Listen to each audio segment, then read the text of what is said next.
अस्सलाम वालेकुम, कैसे हैं? एक और बहुत बड़ा इशू इस वक्त हमारे यहाँ आता है कि छोटी बच्चियां जो अभी बलोगत तक नहीं पहुंची, जिनके पीरियड स्टार्ट नहीं हुए, उनमें आजकल डाइट की खराबी की वजह से लिकोरिया स्टार्ट हो जाता है और जिसे पीडियाट्रिक वुल्वोवेजिनाइटिस कहा जाता है। और ये बहुत ही तकलीफ दह चीज़ होती है माँ बाप के लिए, क्योंकि छोटी छोटी बच्चियां हैं, 6 7 साल 8 साल की। तो उनमें जब ये प्रॉब्लम होती है वो बता भी नहीं पाती हैं और वो इतनी खौफजदा हो जाती हैं और उनकी लाइफ बिल्कुल जो है ना वो स्टक हो जाती है। और इसकी वजह क्या होती है कि इनमें इस्ट्रोजन की कमी जब हो जाती है तो उसकी वजह से इनकी जिल्द बहुत हसास होती है और वहाँ पर अच्छे बैक्टीरिया जो हैं वो कम हो जाते हैं और जो बुरे बैक्टीरिया हैं वो ज़्यादा हो जाते हैं, जिसकी वजह से अक्सर औकात लिकोरिया स्टार्ट हो जाता है। और उसकी वजह क्या है कि सफाई का प्रॉपर ना होना छोटी बच्चियों में, क्योंकि वॉशरूम करने की वजह, और वो क्योंकि जब पोटी करती हैं तो पोटी धो के हाथ आगे की तरफ ले आती हैं, तो वो पोटी में जो जर्म्स होते हैं वो अक्सर औकात जो है ना वो वजाइना में लगते हैं, आगे उनके लगते हैं। तो उसमें ई कोलाई क्योंकि बैक्टीरिया होता है तो वो आगे मुंतकिल होता है और उनमें इन्फेक्शन हो जाती है, जिससे लिकोरिया शुरू हो जाता है। इसी तरह केमिकल्स हैं,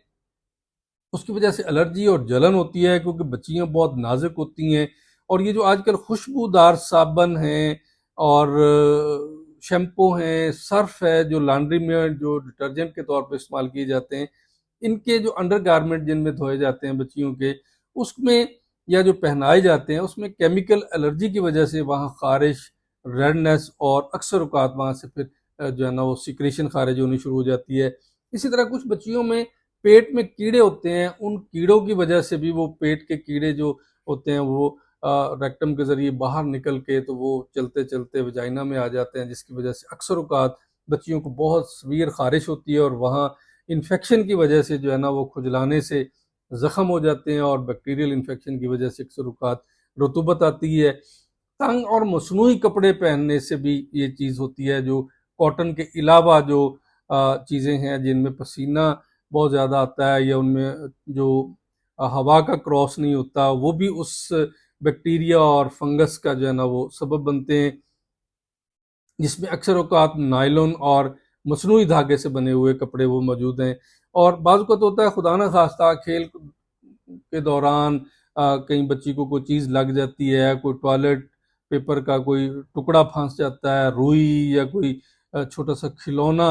बच्चियां जो है ना वो नीचे रख के तो खेलनी शुरू कर देती हैं टांगों में, तो वो चुभ जाता है, उसकी वजह से भी अक्सर औकात इन्फेक्शन हो जाती है और वो बदबूदार पानी और खून मिली रतूबत आती है, जो कि माँ बाप के लिए बहुत बड़ी परेशानी होती है। और इसमें